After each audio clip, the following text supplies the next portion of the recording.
Investigators still haven't released a cause for the huge fire that left the Shreveport Country Club a charred, smoldering pile of debris. We talked with one local golf personality who learned to golf there and later in life came back to Shreveport to lead there. When the Shreveport Country Club went up in flames, the public was told how the building had sat in disrepair and was frequented by squatters and the homeless. But for many in Shreveport, it was not difficult to recall the building in its heyday, when this club was a mecca for families all across the Arklatex. It was the place to have a wedding, any kind of major reception, luncheon. It could fit up to 1,000 people in the upstairs ballroom. You had to get dressed up for Sunday brunch, put on your coat and tie. I mean, it was very formal. You know, from an era that's not around anymore, but I mean, it was a very classy place. Nathan Barrow now is the PGA golf pro at Quirby's Park, but for some 4 years, he headed up the golf operation at Shreveport Country Club. He's kept photos of some of the major highlights from that time, when golf greats and celebrities made the club a point of their Port City visits. Bob Hope was seen out there playing in 1966.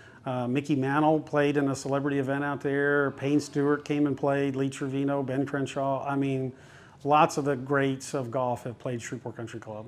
It was the only golf course in the state of Louisiana with bent grass greens. Now, to golfers, that is like the purest form of grass to putt on, and it's typically found up north. But this was the only course in the state at the time that had bent grass. It was very difficult to maintain in the summer because it's a winter grass, and so it thrives in the fall, and the winter, and the spring.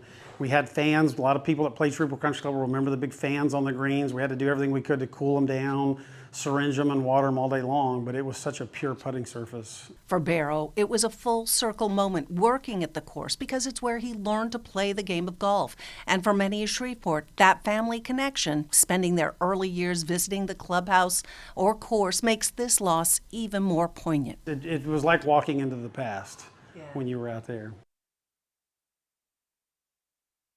Now, Barrow also talked about the one hole on the course, and you probably have heard about this, where the golfers had to use a periscope to get their sight lines across a hill, down a hill, because they had to make sure that the golfers on the green below had cleared out, right? Yeah, that's pretty interesting. You don't often see that on golf courses too, but now I can't.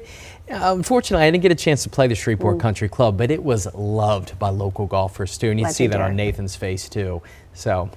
He's doing great work over at Quirby's, but unfortunately one less golf course. Right, and it would have taken so much to get it back to what it was. Sure. That at a certain point it was clear it was not going to ever be resurrected as a golf course.